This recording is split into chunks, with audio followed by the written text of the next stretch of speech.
Salut à toi, bienvenue dans cette vidéo. Aujourd'hui, on commence un nouveau projet. Et le projet en question, c'est de créer une librairie de composants pour React. En gros, on va utiliser Vite, React, Tailwind et TypeScript pour créer une bibliothèque de composants open source. L'idée, c'est d'apprendre à créer tout un tas de composants ensemble pour pouvoir les réutiliser ensuite dans tout un tas de projets différents. Je te mettrai tous les liens dans la description, notamment le lien du dépôt de cette librairie qu'on va développer ensemble. Mais avant de développer les composants, il va falloir faire un petit peu de configuration et c'est ce qu'on va faire dans cette vidéo.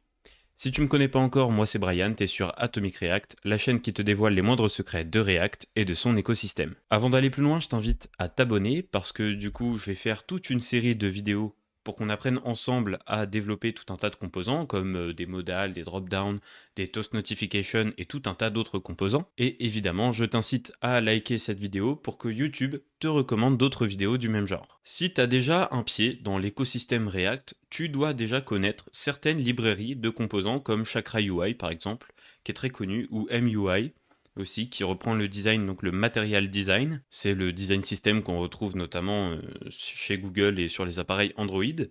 Et puis il y a AntDesign aussi qui est très très célèbre. Et donc je vais me servir de AntDesign pour t'illustrer ce qu'on va faire, ce qu'on va développer. Donc on va développer évidemment la base des boutons, tout un set de typographie, donc tout ce qui concerne les titres, les textes, etc. On va développer une partie grid et layout, donc c'est tout ce qui est mise en page, et puis éléments de mise en page, comme par exemple une sidebar, un header, et on va faire en sorte que ça puisse être responsive, parce que l'idée c'est qu'on puisse réutiliser plus tard tous ces composants et les adapter en fonction de l'application qu'on veut développer. On va évidemment développer tout ce qui est navigation, donc avec des liens, des breadcrumbs, des drop-downs, des menus, etc. La pagination, ça c'est super cool.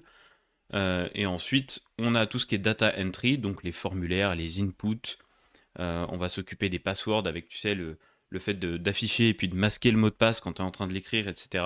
On va apprendre à faire des cartes, des carousels, des accordéons et encore plein d'autres composants. Je ne vais pas tous te les faire. Il y a ici les alertes, les modals, voilà. Et puis aussi des petites animations de chargement comme l'animation skeleton, des barres de progression et ainsi de suite. Donc comme je te disais, il va falloir commencer par configurer notre projet. Et comme c'est une librairie qu'on va développer, on va avoir besoin d'un projet juste à côté, un projet de test qui va nous servir à tester notre librairie. Donc pour faire ça, on va faire un workspace avec npm, on va faire un monorepo. Donc déjà ce que je vais faire, c'est que je vais me rendre dans mon terminal, dans mon dossier de projet, puis je vais créer un dossier que je vais appeler atomic-ui. Voilà, je vais l'appeler comme ça, ma librairie atomic UI. Puis si j'ai pas regardé si c'était déjà pris, ça m'étonnerait pas. S'il faut, je changerai le nom évidemment. Donc je vais aller dans Atomic UI, tu vois que j'ai déjà un dossier de test pour préparer cette vidéo évidemment. Et à l'intérieur, on va ajouter un package.json. Voilà. Et je vais ouvrir ça avec VS Code. Donc je vais faire code point pour l'ouvrir avec VS Code. Voilà, donc j'ai zoomé pour que tu puisses bien voir. J'espère que c'est assez. Pour moi, ça a l'air très très gros. Et donc la première chose qu'on va faire, c'est qu'on va donc ajouter ici un nom. Dans notre projet, on va dire que c'est Atomic UI. Donc toi, ton projet, tu l'appelles comme tu veux. Et ensuite, on va créer des workspaces. Donc on va avoir qu'un seul workspaces qu'on va appeler packages. Voilà. Et puis, on va mettre dedans un dossier packages. Voilà, on ne va pas réinventer la roue. Et donc, tout ce qu'il y aura dans le dossier packages... Alors, pardon, ici, je me suis trompé, c'est un tableau qu'il faut mettre. Hop, voilà. Donc, tout ce qu'il y aura dans le dossier packages, ce sera nos projets, nos librairies. Et puis, on peut rajouter ici un dossier sites ou applications, comme tu veux. Ce sera là-dedans qu'on va mettre tous les sites et toutes les applications qui nous serviront à tester ou à utiliser localement nos librairies. Une fois que ça c'est fait, je vais rajouter du coup deux dossiers, un dossier sites et un dossier packages. Alors attention, là tu vois que j'ai mis packages à l'intérieur de sites, évidemment, ils sont l'un à côté de l'autre, pas l'un dans l'autre. Voilà, je peux fermer ce package.json, j'en aurai plus besoin en principe. Et ici, ce que je vais faire, c'est que je vais ouvrir un terminal avec VS Code, hop, voilà, et puis je vais initialiser un nouveau projet avec Vite. Donc je vais aller dans Packages, puisque je veux créer ma librairie, et donc je vais faire un npm create vite@latest. J'utilise la dernière version de Vite. Et donc là, il va m'ouvrir un formulaire, il va me poser tout un tas de questions, notamment quel est le nom du projet. Bon bah, encore une fois, c'est Atomic UI. Ensuite, quel framework je veux utiliser. Alors moi, je vais utiliser la librairie React.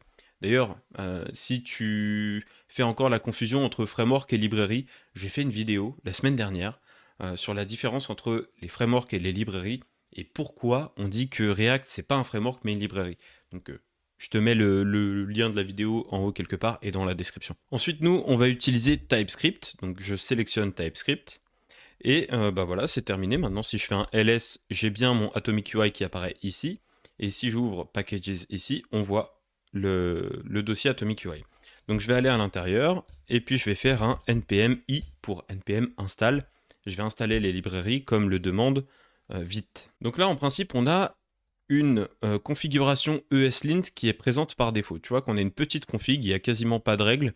En fait, on utilise ici des règles recommandées. Mais moi, je vais venir modifier ça. Déjà parce que ici, tu vois, on a du rouge.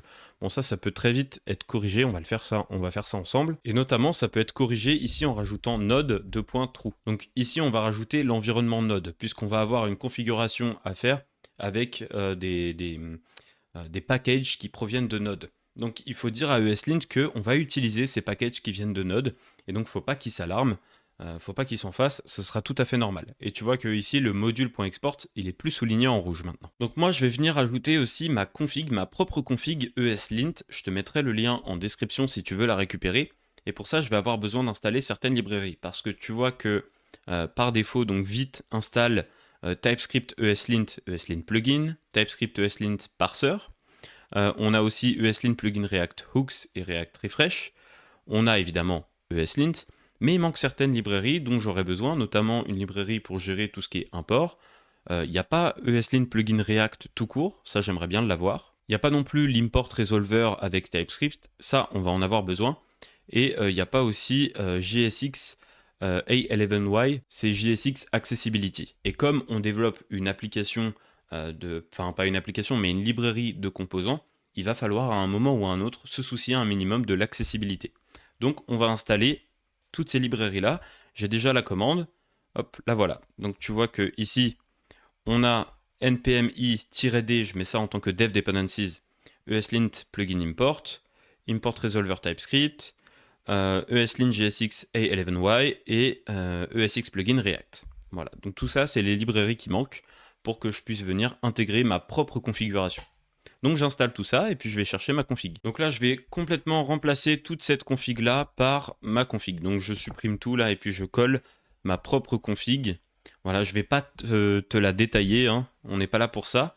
À toi de mettre tes propres règles après. Mais du coup, voilà, ça c'est ma config. Tu vois qu'il y a pas mal de règles. J'ai pas mal personnalisé des choses au fur et à mesure. Hein. Je ne l'ai pas pondu comme ça. Et il y a certainement certaines règles qu'on va modifier aussi au fur et à mesure. Ok, donc en principe pour ESLint c'est bon. Pour le vérifier, je vais aller dans viteconfig.ts juste ici et si j'ai du orange, ça veut dire que mon ESLint fonctionne. Ici il a détecté qu'il manquait des points-virgules. Moi je demande d'avoir des points-virgules dans ma config. Là il manque des espaces au niveau ici des brackets, des crochets. Donc là maintenant si je fais un CTRL S, voilà, ça enregistre tout et ça formate tout correctement. Maintenant que ça c'est fait, moi je vais installer du coup Tailwind puisque je vais développer une librairie en utilisant Tailwind CSS. Donc pour ça, je vais aller sur le site de Tailwind, je vais cliquer sur Get Started juste ici. Ça m'emmène directement sur le processus d'installation. Je vais aller sur Framework Guides juste là. Ici, on a un guide pour Vite. Donc là, il nous dit de créer notre projet. Ça, on l'a déjà fait. Ce qui nous intéresse, c'est cette partie-là, l'installation de Tailwind CSS. Donc je vais copier cette ligne-là, je vais la coller dans mon terminal. npm install-d Tailwind CSS, post CSS et autopréfixeur, qui sont des librairies que Tailwind utilise. Visiblement, j'ai eu une erreur au moment de faire l'installation. J'ai l'impression que cette erreur vient de npmjs.org. Je l'ai réessayé la commande ensuite et ça a fonctionné. Donc peut-être qu'il y a eu une coupure venant de chez eux, ou moi j'ai eu peut-être une petite coupure d'internet, mais ça fait rien, ça a fonctionné en tout cas. Donc cette commande-là, npm install-d, tailwind css, post css et autopréfixeur. Une fois qu'on a fait ça, on va exécuter npx tailwind css init-p pour initialiser la configuration ESLint. Voilà, c'est fait. Normalement, il y a un tailwind config.js qui est apparu et un post cssconfig.js qui est apparu aussi.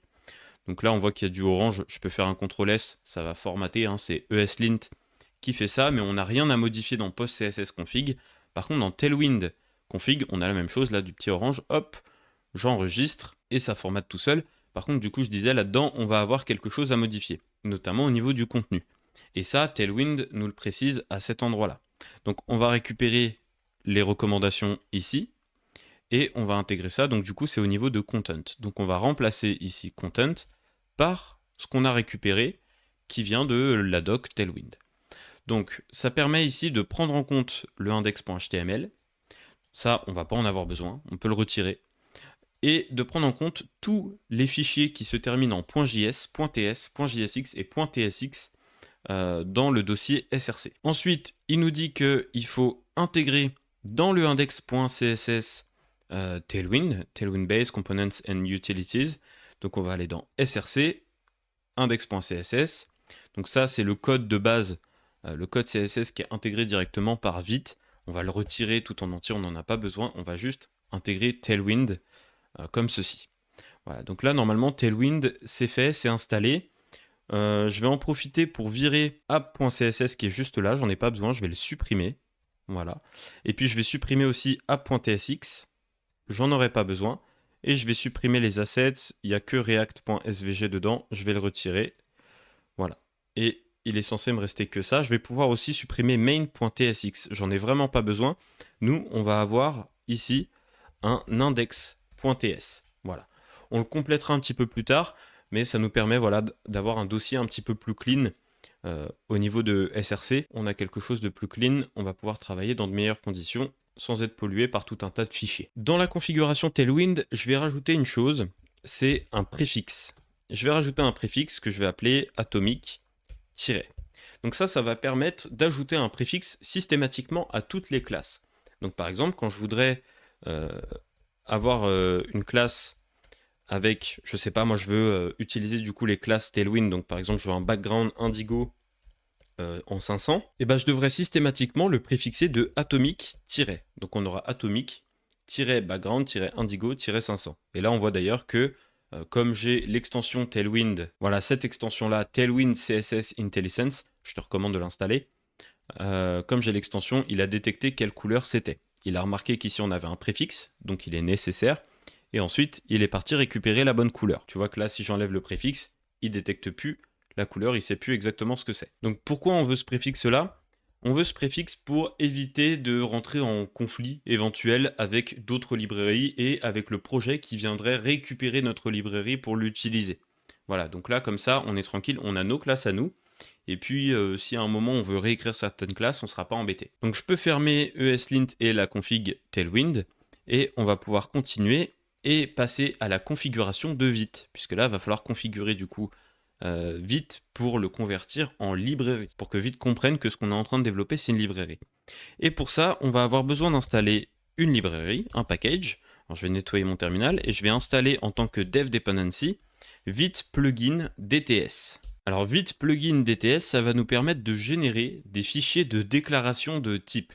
Voilà, de générer systématiquement les fichiers de déclaration TypeScript. Parce que comme on va utiliser TypeScript, on va avoir besoin de générer ces fichiers de déclaration de type pour que quand on va du coup utiliser notre librairie dans un autre projet, on sache quels sont les types de nos composants, des options qu'on va vouloir passer, de tous les paramètres, de toutes les propriétés, etc. Donc pour ça, il faut que j'intègre ici le plugin après React. Donc je vais rajouter DTS comme ceci. Alors là, on voit que ESLint, il n'est pas content parce que il faut l'importer, évidemment. Donc on va importer DTS depuis Vite plugin DTS. Et on va lui passer un petit objet de configuration dans lequel on n'aura qu'une seule clé. C'est insert type entry qu'on va mettre à true. Comme ça va lui permettre de récupérer du coup tous nos types et du coup d'en créer, à partir de ces types, de créer des fichiers de déclaration de type. Ensuite, je vais devoir revenir à la ligne parce qu'on va avoir pas mal de choses ici à rajouter. Donc, je vais ramener tout ça à la ligne. On va être plus tranquille et ce sera beaucoup plus lisible. Donc là, il va falloir rajouter des options de build. Donc tout ça, on peut le récupérer dans la documentation de Vite. Tout est indiqué. Alors c'est pas toujours clair, hein. Il y a certaines infos, par exemple, ici on va utiliser lib puisque c'est une librairie qu'on veut développer, donc on va indiquer à vite tous les paramètres concernant notre librairie. Et donc ça, je trouve que des fois c'est pas super explicite, donc il faut pas hésiter à aller chercher d'autres ressources. Donc on va rajouter une entrée. On va lui dire quel est notre fichier d'entrée. Donc notre fichier d'entrée, ça va être pass.resolve. Donc on va résoudre le chemin. Pour ça, il faut importer pass. Donc je vais importer pass depuis pass. Donc là, il se met à râler à cet endroit-là. C'est normal. On va résoudre ça juste après. Et donc on va résoudre le chemin depuis la racine. On va utiliser donc __ dirname. Et on va aller chercher dans src index.ts. Donc c'est pour ça qu'on a mis un index.ts, on a tout viré dans le src, on a juste mis un index.ts. C'est pour ça, en fait, c'est le fichier d'entrée de notre librairie. Donc là, pour l'instant, on n'a qu'un seul fichier, on va tout exporter avec ça. Mais d'ici la fin de cette vidéo, je vais te montrer comment on fait pour avoir différents dossiers.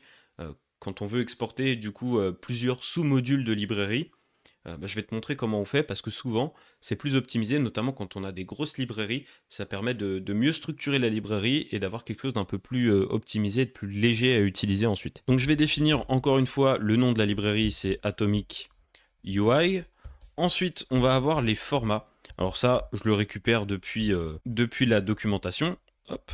Donc ES c'est pour ECMAScript, UMD je sais plus exactement pourquoi c'est.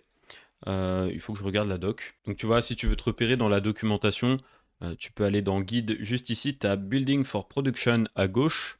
Voilà, et puis tu descends jusqu'à Library Mode à cet endroit-là. Et tu vois, tu as un exemple de configuration, donc c'est exactement ce qu'on a fait, hein. Tu vois qu'on a précisé l'entrée, le name, le file name, on ne l'a pas encore fait, mais on va le faire prochainement. Et puis là, tu as des options que tu peux rajouter avec Rollup, puisque Vite utilise Rollup derrière. Donc ensuite, moi, ce qui m'intéresse, c'est build lib config option. Donc on va aller voir ce que c'est. Et donc là, tu vois, on retrouve du coup le type attendu au niveau de lib. Donc on a l'entrée qu'on a déjà précisée. On a ici les formats.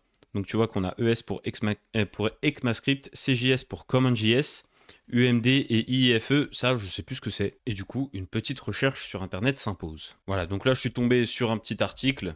J'ai juste tapé ES, j'ai tapé ces trucs-là, hein. CJS, ES, UMD, et puis il suffit de descendre. Voilà, donc là on nous dit que UMD ça correspond à Universal Module Definition, et du coup on nous dit que ça ressemble à ça. Et donc on nous dit que UMD c'est souvent utilisé en tant que fallback module, donc ça veut dire en tant que module secondaire, en tant que roue de secours si je peux dire. En gros, tant qu'on n'a pas accès au module principal, et bah du coup c'est ce truc là qui va être utilisé.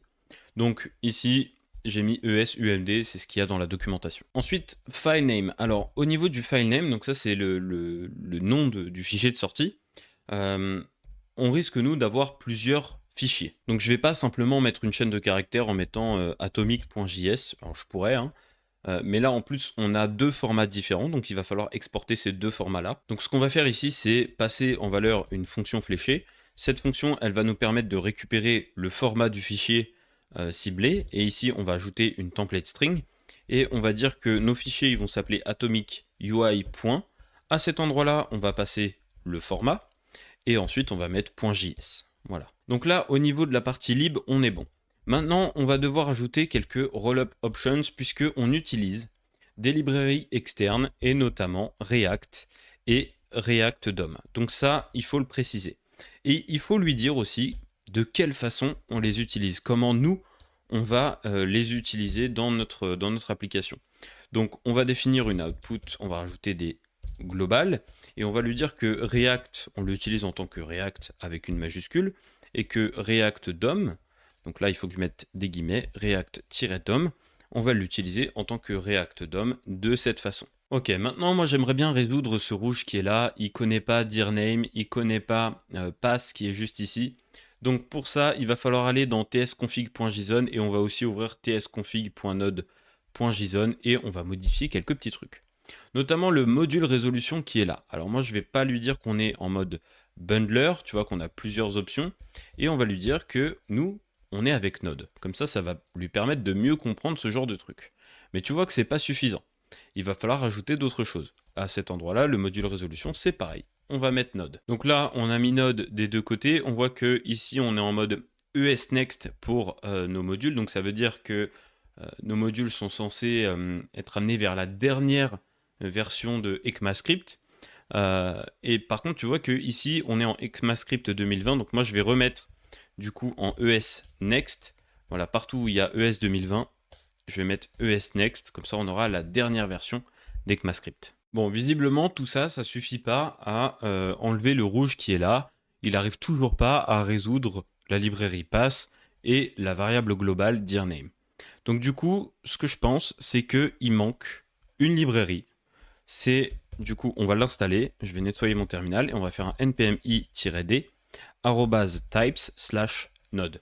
Je pense qu'il manque ça. Il n'a pas le typage de node. Donc du coup, on va l'installer et normalement, il devrait maintenant comprendre ce qui se passe. Voilà. Et tu vois que c'est parti tout seul. Le rouge qui est là, il a disparu. Donc c'est bon, il sait ce que c'est. Si jamais tu as toujours le rouge qui est ici, tu peux fermer le fichier et le réouvrir. Voilà. Des fois, ESLint, il a un peu de mal à se mettre à jour. Et si vraiment ça marche pas, ça m'est arrivé plusieurs fois, si vraiment ESLint ne veut rien savoir, des fois, il faut carrément redémarrer VS Code. C'est un peu embêtant, mais c'est la seule solution. Du moins, c'est la seule solution que je connaisse, en attendant d'avoir un véritable fixe. On a presque terminé la configuration. Maintenant, on va aller dans le package.json du coup de notre librairie, de notre projet. Et on va encore une fois apporter quelques modifications. Donc tout ça, la dev dependencies et dependencies, on peut fermer, voilà, comme ça. Et ce que je vais faire, c'est que je vais rajouter ici files et je vais lui dire que nous, on va avoir un dossier dist. Voilà, donc ça permet de spécifier les dossiers et fichiers qui concernent notre projet, donc là notre librairie. Et on va lui dire que le fichier principal, le fichier d'entrée, du coup pour nous, ce sera dans dist. Donc /dist, le dossier dist n'existe pas encore, un dist c'est pour distribution, c'est le dossier de sortie. D'accord, c'est le dossier de build une fois qu'on a terminé de développer ou qu'on a développé une version et qu'on est prêt à la distribuer, cette version, bah du coup c'est là-dedans que c'est envoyé. Donc on verra ça dans quelques instants. Et donc le main, ce sera atomic-ui.und.js. Ensuite, on aura les types, donc tout ce qui concerne le typage, donc on va mettre ça dans typings, ce sera dist index.d.ts. Donc les fichiers de déclaration de type, c'est d.ts. Ensuite, on a module. Donc là, notre module, ce sera dist atomic-ui.es.js. Et ensuite, il va falloir déclarer des exports. Donc, on va avoir ici un export qui partira de la racine du dossier courant. Donc, je mets juste un point. Donc là, on va d'abord lui dire ce qui va être importé. D'accord, quand on va faire un import depuis un autre projet, quand on va vouloir faire un import de la librairie, et bah, du coup, on va lui dire ça pointe vers ce fichier-là, donc atomic-ui.es.js. On a la même chose, mais en tant que common JS, donc import, ça concerne les imports ES6, hein, c'est le import comme ça. Et puis après, on a le require pass. Là, si je l'avais fait autrement, hop, const pass égale require pass. Donc ça, c'est le common.js. Donc en common.js, avec require, on va lui dire que ça correspond à dist atomic ui.und.js. Et ensuite, on va lui dire qu'il peut trouver les types dans dist index.d.ts. Et enfin, on va rajouter à cet endroit-là un style.css qui va pointer vers /dist /style.css. Voilà, ça c'est indispensable, on va en avoir besoin puisqu'il va falloir que le projet qui utilise notre librairie ait accès au CSS. Sinon, le CSS de nos composants ne va pas fonctionner, il ne va pas s'afficher. Ensuite, on va avoir besoin de TypeScript version. Alors, TypeScript version, c'est tout simplement pour ajouter le support de certaines versions de TypeScript, notamment quand on veut exporter plusieurs modules, plusieurs sous-modules dans une librairie. Il y a certaines versions de TypeScript qui ne supportent pas ça. Donc du coup, là, on dit que toutes les versions, c'est pour ça qu'on a des astérisques partout, on dit que toutes les versions de TypeScript sont prises en compte, et donc on va pointer vers le dossier de distribution. Et donc le fait de faire ça, ça va permettre au projet qui utilise notre librairie de pouvoir résoudre tous les chemins de tous les sous-modules qu'on va proposer. Tu vas voir ça un petit peu plus tard, je vais te le montrer. À partir de ce moment-là, notre config devrait être bonne. Donc ce que je vais faire, c'est que je vais remonter d'un dossier. Je vais encore remonter, c'était pas suffisant, et je vais aller dans le dossier Sites. Et je vais créer ici un projet juste pour tester notre librairie et voir si tout fonctionne. Donc on va faire un npm create vite@latest. Je vais créer un nouveau projet avec vite. Le nom du projet, on va appeler ça Atomic UI Test. Voilà. Ça va être un projet React en TypeScript. Je vais aller à l'intérieur et puis je vais faire un npm install pour installer toutes les librairies. Et normalement, ce projet, on devrait le voir à cet endroit-là dans Sites. Il est juste ici. Donc là, tout a été installé. Il y a déjà une config ESLint que je ne vais pas forcément modifier pour l'instant. Je vais ouvrir src app.tsx et ce que je vais faire, c'est que je vais supprimer le CSS qui est là. En fait, je vais tout supprimer. Tout ce qui est ici, je vais juste garder une div avec un h1 hello world. Je vais supprimer le use state. Je vais supprimer tout ce dont j'ai pas besoin, le CSS y compris. Voilà. On va juste avoir notre composant app comme ceci. Donc je supprime tout ce dont j'ai pas besoin, je supprime app.css. Hop, j'en ai pas besoin. Je retire index.css. Alors je retire pas le fichier, mais je retire son contenu. Et en principe, ça devrait être bon. Donc je vais déjà tester si ce projet-là fonctionne. Normalement oui. Je vais faire un npm run dev. Et ensuite, on va aller sur l'URL localhost 2.5173. Et du coup, ça donne ça. On a bien le hello world qui s'affiche là en haut à gauche. Donc ça fonctionne. Maintenant, si je veux utiliser ma librairie, qu'est-ce qu'il faut que je fasse? Donc comme je suis dans un monorepo npm, je peux aller du coup dans le package.json de mon projet de test et aller dans les dépendances juste ici et rajouter Atomic UI. Il va pouvoir retrouver Atomic UI. Et ici, je mets une étoile parce qu'on n'a pas de version à spécifier. Donc Atomic UI juste là. Et je vais pouvoir maintenant utiliser le CSS, donc je vais l'utiliser à la place de celui-là, de Atomic UI. Et je vais faire /style.css et tu vois que ici on a l'autocomplétion. Pourquoi on a l'autocomplétion? Pourquoi il a détecté qu'il y avait un style.css? Parce que dans le package.json du paquet de notre librairie, eh ben, on a exporté ici un style.css qui pointe vers le dossier dist dans lequel il y aura un fichier style.css. Alors le dossier dist, il n'existe pas encore, mais on va le créer dans quelques instants. Donc ça, je le mets dans main.tsx dans le projet de test pour que toute mon application soit couverte par ce style.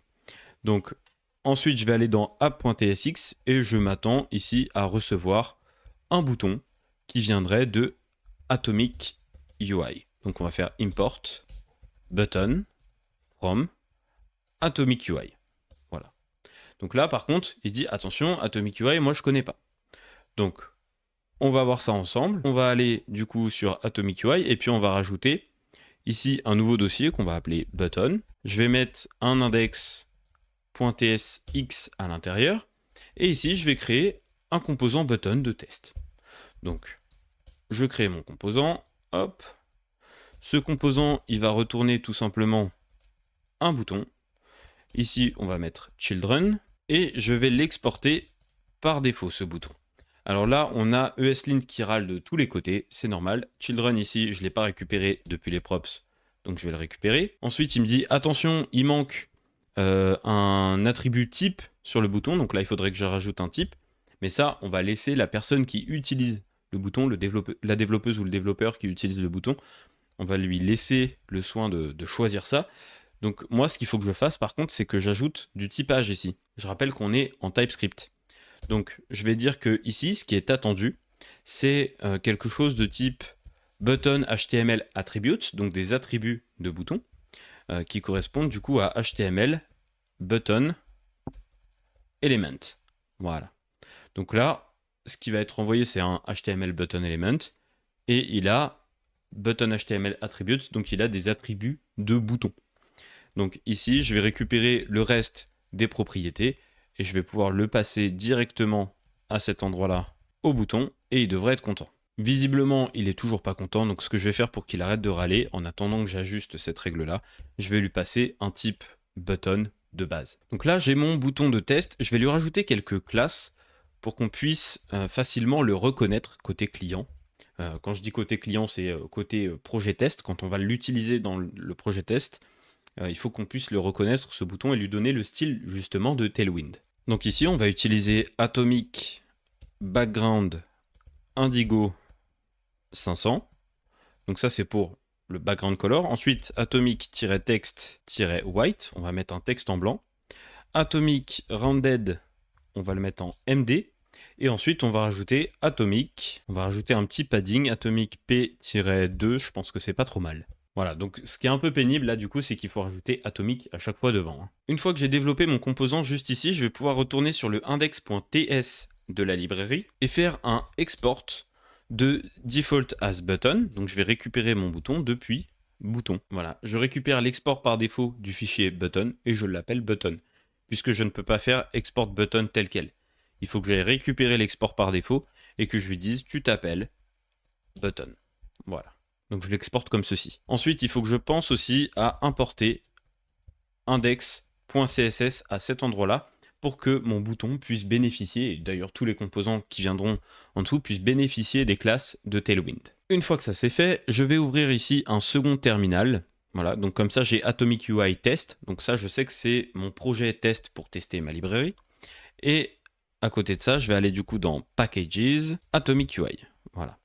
Donc là, je suis dans mon dossier Atomic UI, c'est-à-dire le dossier de la librairie. Donc là, je vais faire un npm run build. Donc je vais build ma librairie pour générer le dossier de distribution. Donc là, il fait sa tambouille et tu vois qu'ici, on a un petit dossier de distribution qui est apparu. Et dans ce dossier de distribution, on a le dossier button qui contient un fichier de déclaration TypeScript. On a atomicui.es, atomicui.umd.js et un autre fichier de déclaration TypeScript. Et on a aussi style.css. Alors par contre, j'ai une erreur à cet endroit-là. Il me dit qu'il ne trouve pas le fichier ou le dossier qui s'appellerait index.d.ts qui serait dans un dossier dirst au lieu de dist. Donc j'ai dû faire une erreur quelque part. Donc pour ça, je vais checker ma config. Donc je vais aller dans videconfig.ts et je vais vérifier que j'ai bien écrit ce qu'il fallait. Alors c'est pas là, ce sera certainement dans le package. Ouais, juste ici. Voilà, au niveau de typings, dist, ça va être un peu mieux. Je relance le build au cas où. De toute façon, à chaque fois que je fais une modification dans les fichiers de configuration, je relance un build, comme ça je suis sûr d'avoir quelque chose de clean. Et là, ça y est, il a terminé de build. Si tu retournes sur app.tsx, tu vas voir que ici, on n'a plus de rouge du tout. Button, il sait ce que c'est et il sait d'où ça vient. Il sait que ça vient de Atomic UI et donc il reconnaît Atomic UI. Comment ça se fait qu'il reconnaît Atomic UI? Parce que du coup, dans son package.json, à notre projet test, on lui a dit que Atomic UI, il était dans les dépendances et il sait que c'est dans le même workspace npm, puisque c'est dans un sous-dossier, hein, c'est dans le même dossier workspace. Donc il va aller chercher le dossier de distribution, puisque dans le package.json de notre librairie, on lui a dit voilà, tu peux trouver tout ça, en fait. On lui a dit à quoi correspond chaque fichier. Et on lui a dit à chaque fois, c'est dans le dossier de distribution. D'ailleurs, on lui a dit ici, files dist. Donc il va aller regarder dans distribution et puis il va voir ce qui l'intéresse. Et là, il trouve quoi? Il trouve un fichier de déclaration. Donc là, il sait que le bouton, il existe. Ensuite, s'il va voir dans button, bah, il trouve aussi un fichier de déclaration. Et donc là, il peut connaître le type du bouton. Il sait que c'est un button, un HTML button element qui a des attributs button HTML attribute. Donc ici, si on met le curseur, alors c'est sur app.tsx, si on met le curseur sur button, on voit qu'on a un bouton qui est un composant JSX, hein, ça retourne un JSX element, et donc on a des properties, des props ici, qui correspondent à ce type-là, donc button HTML attributes avec HTML button element. Fais pas attention au rouge que tu vois dans le dossier dist, on s'en fiche, hein, c'est le dossier de distribution, on n'a pas besoin de mettre notre linter là-dedans. On s'en fiche complètement, d'ailleurs on pourrait dire à ESLint de l'ignorer. Voilà, nous ce qui nous intéresse c'est le code qu'on développe. Après, le dossier de distribution c'est généré par Vite, on n'a pas à s'en occuper et à le modifier. Donc là on a une librairie qui fonctionne.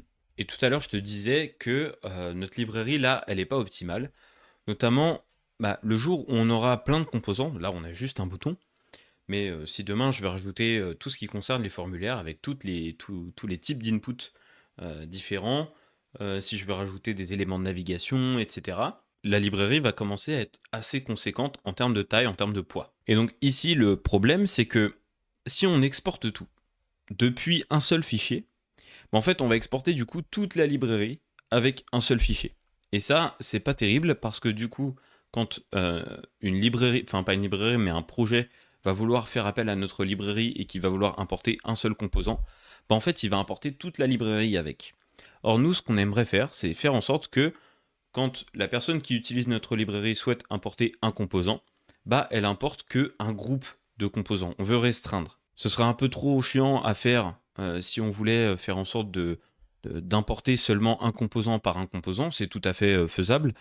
Mais là, c'est pas mon ambition. Si un jour on veut le faire, on peut le faire. Et d'ailleurs, je vais te montrer comment on fait. Mais là, moi, ce que j'aimerais juste faire, c'est diviser du coup ma librairie en différents domaines. Par exemple, je vais rajouter un fichier ici. On a Forms. Et d'ailleurs, dans Forms, on va avoir Button. Voilà, parce que les boutons, généralement, ça concerne des formulaires, alors pas que, mais c'est là-dedans qu'on le trouvera. Ensuite, on a tout ce qui concerne la navigation, donc je vais créer un dossier nav. On va avoir tout ce qui concerne les médias, comme les images, etc. Donc je vais créer un dossier média. Ensuite, on va avoir tout ce qui concerne le layout, donc header, footer, sidebar, etc. Je ne vais pas en rajouter plus, c'est déjà pas mal. On va les développer au fur et à mesure des vidéos qui vont arriver dans les prochaines semaines. Et donc là, j'ai déjà mon composant button, mais je veux aussi, par exemple dans Forms, avoir un composant input. Donc je rajoute un dossier input dans lequel j'ai un fichier index.tsx. Dans ce fichier index.tsx, j'ai ma constante input, hop, qui va être exportée par défaut juste ici. Pour l'instant, je mets rien d'autre que ça. On personnalisera bien plus tard. Mais par contre, on va avoir ici une classe. Donc par exemple, on veut atomic border de 1 pixel, atomic border indigo 500, et puis on va rajouter atomic p-2 et atomic rounded qu'on va mettre en MD. Voilà. Donc notre composant input pour l'instant, il ressemble à ça. On va le complexifier évidemment dans les prochaines vidéos. Ici, on va récupérer toutes les props, et ces props là, elles seront de type input HTML attributes, et du coup ici on aura HTML input element. Donc là, à ce moment-là, on a deux composants dans Forms. Ce que je vais faire ici, c'est que je vais rajouter un index.ts qui va du coup exporter exactement comme ce qu'on a fait avec le index.ts global. Là, sauf que là, cette fois-ci, on va juste exporter tout ce qui concerne les formulaires, tous les composants concernant le domaine formulaire. Donc ici, on va exporter button depuis button, et on va exporter aussi input. Donc je vais chercher input, comme ceci. Et à cet endroit-là, on va venir récupérer le CSS, index.css, qui est, lui, à la racine de src. Voilà. Donc là, dans Forms, on a un index.ts qui vient récupérer button et input et qui les exporte. Et au passage, on récupère l'index.css pour avoir les classes là-dedans. Ok, maintenant dans nav, on va rajouter ici un link. Voilà, donc je crée un dossier link dans lequel j'ai un fichier index.tsx. Donc ici, je crée mon composant link. Voilà, donc là, j'ai fait rapidement le composant link. Je te l'affiche juste là. Donc tu vois, c'est un composant qui retourne une balise A. On récupère toutes les props, on récupère un children. On fait rien de plus. Là, cette fois, je ne mets pas de classe. Enfin, si je vais mettre juste une classe, on va mettre atomic text red 500. Voilà, on va vouloir l'afficher en rouge. Donc là, on aura un lien rouge qui viendra de notre librairie. Et donc pour exporter tout ce qui vient, tous les composants qui viennent de nav, du coup, je vais créer un nouveau fichier que je vais appeler index.ts. Et je vais faire comme tout à l'heure. Je vais exporter ici default as link from link. Et puis, on va rajouter à cet endroit-là le CSS. Donc import index.css. Voilà. Et donc ça, je vais aussi le mettre dans index.ts. Donc on a l'input et on a link. Donc là, il faut juste que je remette les bons chemins. Voilà, c'est fait. J'ai remis les bons chemins partout et on exporte tout ça. Alors pourquoi je l'exporte à plusieurs endroits différents? Je l'exporte de manière globale parce que on ne sait jamais, ça peut avoir une utilité. Là, je le mets comme ça, mais certainement qu'on viendra modifier cette partie-là dans le futur quand on voudra exporter, je ne sais pas, de la configuration globale, ce genre de choses. Pour l'instant, je mets ça comme ça parce que c'est plus simple et ça me permet de justifier la présence du index.ts. Mais honnêtement, là, tel quel, il ne sert pas à grand-chose puisqu'on exporte du coup dans Forms, on exporte button et input, et dans nav, on exporte, hop, à cet endroit-là, link. Donc, le index.ts global, il sert plus à grand chose ici. Mais je le laisse tel quel parce que je sais que plus tard, pendant le développement de ma librairie, je vais être amené à le modifier. Donc là, pour le moment, on n'a que deux groupes de composants. On a Forms et on a Nav. Dans les deux autres, Layout et Media, il n'y a rien du tout. Donc pour l'instant, j'ai pas trop lieu de m'en occuper. Ce que je vais devoir faire pour pouvoir exporter ces groupes de composants, je vais devoir du coup modifier la configuration de Vite et aller notamment au niveau de Entry qui se trouve dans lib, juste ici. Puisque là, cette fois-ci, on n'a plus seulement index.ts en tant que fichier principal d'exportation, d'entrée, on a du coup Forms et Nav. On a des groupes maintenant de composants. Donc à cet endroit-là, ce que je vais faire, c'est que je vais passer un objet. Ce que je peux faire sinon, c'est passer un tableau. Hein. On peut tout à fait passer un tableau de chemin, mais moi, je veux nommer chaque chemin d'une certaine manière. Et donc là, je vais laisser une entrée vide, une clé vide, une chaîne de caractères vide en tant que clé pour la racine. Okay, et ensuite, à cet endroit-là, on va avoir Forms, et puis en dessous, on va avoir Nav. Et donc là, il faut que je complète tout ça. Donc, pass.resolve, dir name, voilà. Et puis, je vais aller chercher dans src, alors j'aimerais bien qu'il s'en aille celui-là, voilà, src/forms. Et en dessous, on va avoir pareil, resolve, dir name, hop, src/nav, cette fois-ci. Donc là, cette fois-ci, je dis à Vite qu'il a plus seulement un seul fichier à récupérer, mais il a trois fichiers. Il a le fichier global, le index.ts qui est tout en bas ici. Il a le fichier concernant les composants des formulaires et le fichier concernant les composants de navigation. Ensuite, il va falloir que je modifie les formats. Ici, on ne peut plus mettre UMD, il faut mettre CJS pour CommonJS.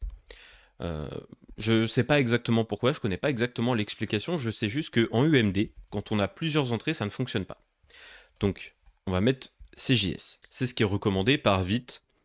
Quand on a plusieurs entrées, il recommande de mettre ES et CJS. Donc, je les écoute, c'est ce que je fais. Je ne suis pas obligé de connaître le bundler par cœur, mais du coup, je suis les recommandations. Ensuite, dans FileName, je vais récupérer EntryName. EntryName, c'est quoi? C'est la clé qui est juste là, qu'on a précisée. Ça va me permettre ici de modifier le chemin de chaque fichier pour dire bah, celui-là, ça concerne les formulaires, celui-là, ça concerne la navigation, celui-là, il est global. Donc en gros, ce qu'on va vouloir faire, c'est trier un petit peu les fichiers de sortie. On va lui dire que ici, on veut récupérer EntryName et que du coup, chaque fichier Atomic UI devra se retrouver dans un dossier correspondant à son entrée. Donc par exemple, le fichier concernant les formulaires, il sera dans Forms. Donc là, ici, on aura forms/atomicui.es ou cjs.js. Ensuite, pour nav, on aura nav/atomicui, etc. Sauf que ça va nous poser problème parce que ici, tu vois qu'on a une clé qui est vide. C'est une chaîne de caractères vide. Or, ici, s'il remplace par une chaîne de caractères vide, tu vois qu'on a /atomicui. Donc là, ça ne marchera plus. On aura un problème. Donc ce qu'on va faire, c'est qu'on va rajouter un petit peu de ternaire. On va lui dire si tu as une entrée, bah tu rajoutes cette entrée, ce nom d'entrée, et tu le concatènes avec un slash. Mais sinon, tu laisses une chaîne vide. C'est tout pour le fichier vite.config.ts. Par contre, c'est pas tout pour package.json. Il va falloir modifier package.json puisque maintenant on a des nouveaux dossiers et fichiers à exporter et aussi on a apporté un petit changement au niveau des extensions. Donc là, on n'utilise plus UMD mais CJS, donc je vais remplacer tous les UMD par CJS. Et au niveau des exports, il va falloir lui indiquer quels sont nos sous-modules, quels sont les sous-modules qu'on exporte. Donc, au niveau de Forms, au niveau des exports, je rajoute /forms et je lui dis que ça correspond à, ici, en tant qu'import, au fichier qui se trouve dans le dossier dist et qui s'appelle atomicui.es.js. Donc cette fois-ci, c'est plus juste dist / le fichier, c'est dist / forms, puisque dans le dossier de distribution, maintenant, on est censé avoir un dossier forms en plus. Donc on a pareil avec le require, sauf qu'au niveau du require, ici, c'est pas ES, mais CJS. Et au niveau des types, hop, je vais dupliquer cette ligne et je vais remplacer par type. On aura forms ici avec index.d.ts. Voilà. Donc tu vois qu'en fait, c'est exactement la même structure. Hein. Ce qu'il faut juste penser à faire, c'est rajouter le bon chemin à chaque fois. Donc après /forms, on a /nav. Et donc là, il suffit de remplacer tous les forms par nav, puisqu'à chaque fois, c'est les mêmes noms de fichiers. Donc je m'embête pas trop. Voilà, donc là, j'exporte directement mes dossiers. en fait, mes dossiers de composants. Si on avait voulu exporter un composant précis, dans ce cas-là, il aurait fallu que j'indique le chemin ici dans les entrées vers le composant précis. Par exemple, si je veux exporter button, eh ben, je rajoute /button. Tu vois, donc ici on aurait pu récupérer button par exemple. Il aurait fallu ensuite dans package.json rajouter à cet endroit-là un /button et puis indiquer /forms /button le atomic UI, etc. Donc moi c'est pas ce que je veux faire ici. Je veux pas exporter tous mes composants un par un. Je veux exporter des groupes de composants directement. Et puis si jamais ma librairie évolue beaucoup et que je me retrouve avec beaucoup de composants, et ben j'apporterai des optimisations supplémentaires en splittant davantage les exports. Donc on a terminé avec cette configuration et en principe on peut faire de nouveau un npm run build parce que à chaque fois qu'on fait des modifications il faut rebuild la librairie. Je vais te montrer après une petite astuce pour éviter d'avoir à le refaire à chaque fois. Donc voilà, ça c'est fait. Maintenant, je peux aller du coup dans mon projet de test, dans app.tsx, et à cet endroit-là, je vais rajouter une input qui vient de Atomic UI. Tu vois, en haut, une input qui vient de Atomic UI. Hop, et donc je vais tester ça. Donc là, mon projet test, il est toujours en route. Si je regarde, j'ai bien ici une input. Alors j'ai mon bouton qui apparaît juste là. Donc ce que je vais faire, c'est que je vais lui rajouter hop, ici un children, je vais l'appeler hello. Voilà, et là ici on a notre bouton hello, avec une input à côté. Mais tu vois que ces deux-là, bah, ils viennent de l'export global. Donc ici, moi je vais les récupérer depuis /forms, pas de l'export global. Voilà. Parce que si je les récupère de l'export global, je vais récupérer le link aussi avec. Tu vois qu'ici je peux rajouter ici, hop, après l'input, un L, et il va me trouver le link. Ok. Mais moi, je veux récupérer que les composants de formulaire. Donc, je vais faire /forms. Par contre, si je veux récupérer le lien, bah là, je fais /nav. Et dans ce cas-là, button et input, ils n'existent pas dans /nav. Par contre, je peux récupérer link. Voilà. Et à cet endroit-là, je peux rajouter un petit lien. Hop, hello world. Et dans ce cas-là, j'aurai un lien en rouge. Donc ça, c'est super. Ça fonctionne très bien. Maintenant, comment on fait si on modifie notre librairie et qu'on veut que ça se refresh automatiquement? Parce que là, à chaque fois qu'on modifie la librairie, il faut rebuild pour voir le résultat. Là, tu vois, si je vais sur ma librairie, hop, je veux par exemple modifier mon link, je vais rajouter un over par exemple. Ici, over, on va rajouter atomic cursor pointer et over atomic underline. On va rajouter un soulignement. Bon, là j'ai enregistré, mais tu vois qu'il ne se passe rien ici. Ce qu'il faut faire, c'est rebuild. Donc pour éviter d'avoir à rebuild à chaque fois, ce qu'on peut faire, c'est un npx vite build --watch. Donc on peut exécuter cette commande et à chaque fois qu'on va modifier et enregistrer un fichier, il va être en mode watch, donc c'est-à-dire qu'il va regarder les modifications qu'on est en train de faire et il va rebuild. Donc ce qu'on peut faire pour que ce soit encore mieux, c'est aller dans le package.json de la librairie et rajouter un petit script. On va aller au niveau des scripts, juste ici, et on va faire un build .watch ou .dev, c'est bien aussi, et rajouter du coup la commande vite build --watch, comme ceci, au niveau de build.dev. Et donc là maintenant, si on fait un npm run build .dev, ça va lancer le build de vite en mode watch. Donc à chaque fois qu'on va modifier, par exemple ici le index.tsx de link, à chaque fois qu'on va venir modifier un composant, par exemple je vais rajouter un href par défaut, je vais renvoyer vers www.atomic-react.com. Donc là, tu vois que ça a régénéré ici. Il a régénéré tous les fichiers. Enfin, tous les fichiers, du moins ce qui est concerné par la modification. Et maintenant, si je clique, hop, ça va me renvoyer vers le site de Atomic React. Donc là, ça ouvre la page dans le même onglet. Mais si je veux qu'on ait ici un target blanc, donc là, il est en rouge, il n'est pas content parce qu'il manque des attributs, mais ça fait rien, je laisse comme ça va fonctionner quand même. Tu vas voir que hop, ça m'a ouvert un nouvel onglet. Voilà, juste ici, j'ai Atomic React et vite plus React plus TS. Et donc pourquoi ça marche? Pourquoi le fait que notre librairie rebuild, ça redéclenche un refresh du côté de notre projet test? Parce que en fait, le projet test, il est aussi en observation sur ce qui se passe dans le workspace et dans les librairies qui sont importées, dans les librairies que le projet utilise. Donc le projet il va détecter des modifications sur Link par exemple, et il va dire ok, il faut que je me mette à jour. Donc ça permet du coup de modifier des éléments, d'ajouter de nouveaux composants, modifier des composants, etc. et de pouvoir les tester en live directement. Je te rappelle que le lien vers le dépôt de ce projet-là est en description, hein. Tu y trouveras du coup le lien vers toute la configuration qu'on a fait. Dans la prochaine vidéo, on développera notre premier composant sur cette librairie. Et puis dans une vidéo encore prochaine, on ajoutera Storybook aussi. Je sais pas si tu connais Storybook, ça permet de documenter ultra facilement tes composants. Et puis je pense que ça pourrait être sympa aussi de rajouter quelques tests unitaires dans l'avenir sur nos composants. Ce serait super sympa de voir ça ensemble. Si tu as des questions, n'hésite pas à me les poser en commentaire. Et si tu veux que je développe certains composants en priorité, histoire d'avoir un tuto rapidement pour toi, c'est pareil, tu me le dis en commentaire. N'hésite pas non plus à liker cette vidéo pour les raisons que je t'ai citées en début de vidéo. Abonne-toi également si ce n'est pas déjà fait. Si c'est bon pour toi, c'est bon pour moi. Je te souhaite une très très bonne fin de journée. Je te dis à la prochaine. Salut.